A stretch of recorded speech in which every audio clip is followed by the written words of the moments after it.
Bon, je sais pas si ça marche. Cet épisode-là va être en deux parties, hein, puisqu'il y a eu un problème technique et j'ai dû couper. J'espère que c'est pas effacé.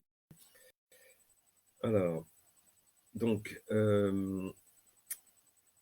revenons à notre cher saint Thomas d'Aquin et dans son débat avec Parménide. En fait, voilà, on s'aperçoit qu'il a retrouvé l'être absolu de Parménide et qu'il est d'accord avec lui. Simplement, ils ont un désaccord entre Parménide et lui, ou Parménide et plutôt saint Thomas et tous les matérialistes athées, sans Dieu, que ce soit Parménide lui-même ou les descendants atomistes, etc. Euh, Eux pensent que le divin, l'éternité, l'être absolu se trouve dans la matière, soit construite, soit pulvérisée comme les atomes.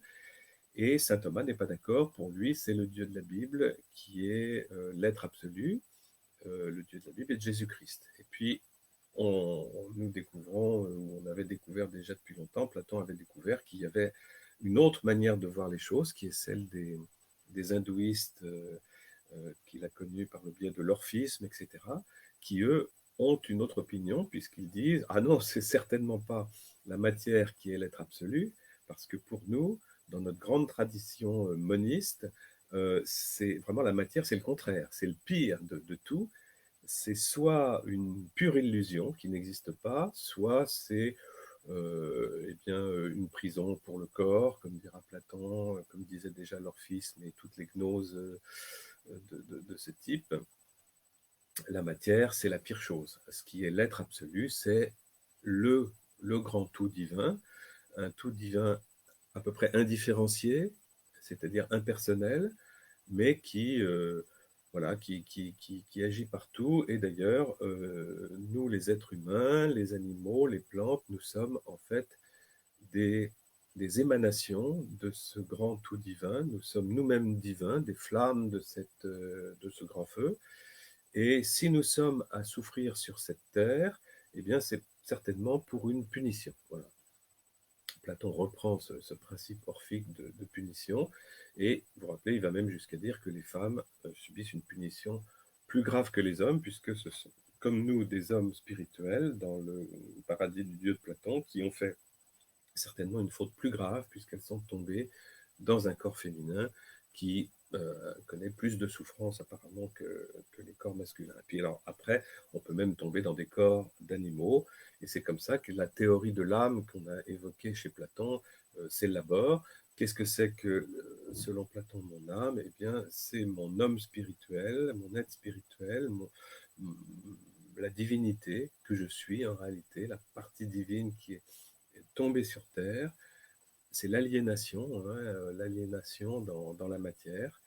Mon esprit, mon esprit, oui, mon âme est aliénée dans cette matière qui est l'opposé exact. Il y a un dualisme complet entre corps et esprit, et que va très bien raconter, reprendre à sa façon René Descartes, hein, puisqu'il pense que le corps humain est comme une statue de sable qui fonctionne tout seul, et il y a un esprit en plus qui est là. Il y a beaucoup de mal à trouver la jonction entre les deux. Bon, on l'a évoqué récemment. Bon, voilà, donc vous voyez, alors, c'est pour ça. Moi, bien sûr, tout le monde, les étudiants en philosophie, en théologie, entendent tous, enfin, je crois, parler des 5 preuves de l'existence de Dieu de saint Thomas d'Aquin. Euh, c'est formidable. En effet, saint Thomas retrouve le même génie que Parménide pour montrer qu'il y a quelque être absolu qui est nécessaire, hein, qui n'est pas contingent, qui est le seul nécessaire. Tout le reste est contingent, etc. Mais dire que c'est le Dieu de la Bible et de Jésus-Christ, c'est un peu hâtif.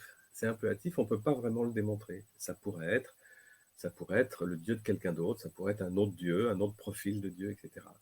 C'est pour ça que, encore une fois, nous pouvons poursuivre l'enquête et, et creuser ça pour voir s'il y a des indices en faveur du Dieu de la Bible et de Jésus-Christ. Mais n'allons pas trop vite en besogne, et remercions déjà tous ces gens de nous permettre d'avoir des indices très très forts. Voilà. On va peut-être s'arrêter là. Euh, bon, bah, écoutez, S'il y a des questions, n'hésitez pas à les envoyer. Non, moi, je suis pas professeur, hein. Je rappelle que je suis au départ journaliste et puis dessinateur et que j'ai abordé ces questions comme une enquête sérieuse.